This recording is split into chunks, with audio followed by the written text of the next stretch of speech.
और इस बीच बोकारो से जुड़ी अगली खबर का रुख करेंगे, जहां तेतुलिया वन भूमि घोटाला को लेकर के ईडी की छापेमारी लगातार जारी है। उमायुष मल्टीकॉम प्राइवेट लिमिटेड के प्रोजेक्ट हेड किशोर किस्कू के घर पर रेड पड़ी है। रैयत इजहार हुसैन और अख्तर हुसैन के उक्रित स्थित घर पर भी ईडी की छापेमारी चल रही है। तेतुलिया में जमीन पर स्थित कार्यालय में भी ईडी ने दबिश दी है। बड़ी खबर बता रहे हैं, बोकारो डीएफओ कार्यालय में भी ईडी की छापेमारी लगातार जारी है। खाता नंबर 59 प्लॉट नंबर 450-426 में 1.3 एकड़ जमीन फर्जीवाड़ा का ये पूरा मामला, जिसको लेकर के लगातार ईडी रेस नजर आ रही है। ईडी दबिश दे रही है। उमायुष मल्टीकॉम प्राइवेट लिमिटेड के प्रोजेक्ट हेड किशोर किस्कू के घर पर भी रेड पड़ी है। और इसी खबर पर अधिक जानकारी के साथ हमारे संवाददाता सुरेंद्र सीधे बोकारो से हमारे साथ जुड़ चुके हैं। सुरेंद्र का रुख करेंगे। सुरेंद्र, देखिए, अहले सुबह से ईडी की छापेमारी चल रही है, चाहे राजधानी रांची की बात कर ले, चाहे बोकारो की बात कर ले, और पूरा तार इसका तेतुलिया वन भूमि घोटाला को लेकर के इससे जुड़ा हुआ है। ईडी की छापेमारी लगातार चल रही है। अभी तक क्या कुछ अपडेट निकलकर सामने आ पाया है? देखिए सोनाली, मैं आपको बता दूं, बिहार और झारखंड में लेकर कुल 16 जगहों पर ईडी की छापेमारी चल रही है। और बोकारो में जो तेतुलिया मौजा का जमीन घोटाला का यह मामला है, और यहाँ पर लगभग 5 से 6 जगहों पर ईडी की छापेमारी चल रही है। हम बताते चले कि जिस तरह से यहाँ पर तेतुलिया मौजा की जहाँ पर जमीन है, वहाँ पर भी ईडी के कई अधिकारी मौजूद है, और साथ में डीएफओ ऑफिस में लगभग 7 अधिकारी मौजूद है। वहीं पर जो किस्कू है कि वहाँ पर सेक्रेटरी आवास में भी वहाँ अधिकारी है, और पीटूडी में भी है। और जहाँ तक बात करें जो रैयत है, इजहार हुसैन और अख्तर हुसैन, उनके घर में ईडी की छापेमारी चल रही है। और ये छापेमारी इसलिए चल रही है कि जमीन घोटाले की बात सामने आ रही है। बताया जा रहा है कि जमीन को गलत तरीके से जमीन लिया गया था, जमाबंदी ली गई थी। इन सभी बिंदुओं पर ईडी छापेमारी का जांच कर रही है। मैं अपने दर्शकों को बताना चाहूंगा कि पूर्व में सीआईडी जिस जमीन के घोटाले को जांच कर रही थी, लेकिन ईडी ने टेकओवर कर इसे अपने हाथ में लेकर जांच कर रही है।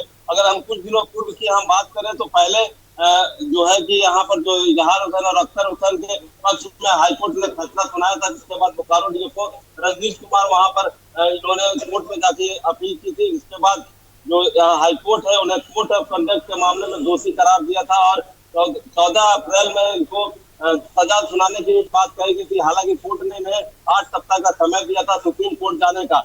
इन सभी बिंदुओं को अगर हम देखें तो यह है जो 103 एकड़ का तेतुलिया मौजा का जमीन जो है, यह बड़ा जमीन घोटाला सामने आ रहा है। इसी को लेकर ईडी की दबिश है, और सभी जगह पर कागजातों की जांच हो रही है। और इनमें जो कर्मचारी है, जो सीओ रहे हैं, इस तरह से जमीन का जमाबंदी लिया है, इन सभी कागजातों की जांच करने की बात कही जा रही है।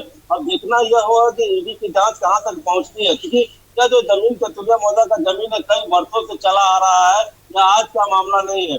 लेकिन अब धीरे धीरे हम कह सकते हैं कि जो तेतुलिया मौजा की जमीन है, इसमें बोकारो पुलिस के बाद सीआईडी के बाद ईडी लग गई है। अब देखते हैं कि इसमें क्या मिलता है ईडी को, उसके बाद ही कुछ बताया जा सकता है कि आखिर क्या पूरी तरह से मामला है और ये जमीन घोटाला किस तरह से किया गया है। जी सोनाली। सुरेंद्र, तेतुलिया वन भूमि को लेकर के ये पूरा मामला है, घोटाले को लेकर के ये पूरा मामला बताया जा रहा है, और ऐसे में देखिए ईडी अभी शुरुआत हुई है इस कार्रवाई की, और ऐसे में बोकारो में दबिश दी गई है, राजधानी रांची में दबिश दी गई है, और कहीं ना कहीं रामगढ़ में भी और पतरातू में भी दबिश दी गई है। तो ऐसे में जैसे जैसे जांच का दायरा बढ़ेगा, कई लोग जद में आएंगे सुरेंद्र, और कई जगहों पर और भी ईडी की छापेमारी हो सकती है।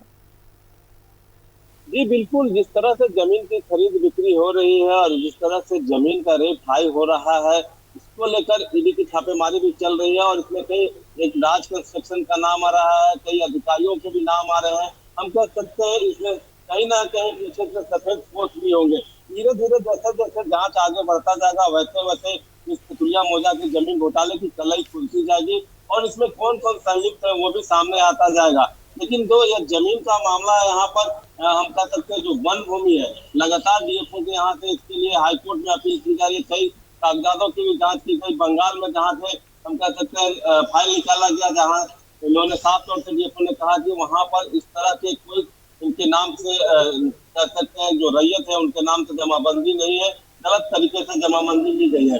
इन्हीं सब बिंदुओं को लेकर जो है डीएफओ कोर्ट में गए थे, लेकिन कोर्ट ने कोर्ट ऑफ कंडक्ट का दावा करते हुए इन्हें सजा सुनाए 14 जुलाई को सुनाई है।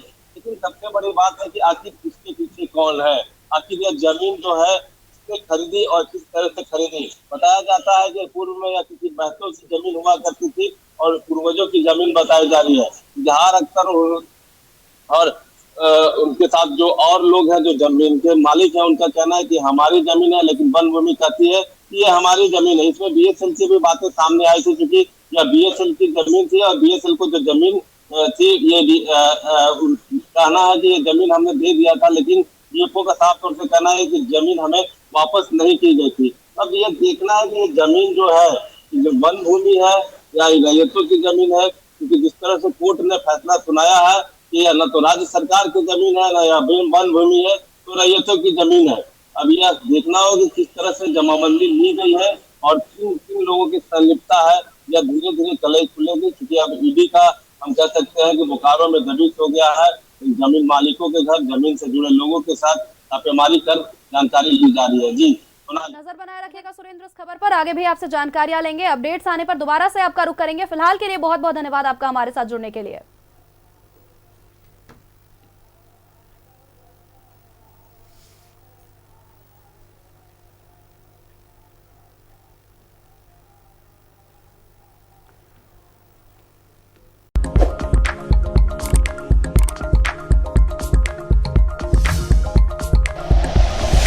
Like and share videos, subscribe करें हमारा चैनल और प्रेस करें बेल आइकॉन।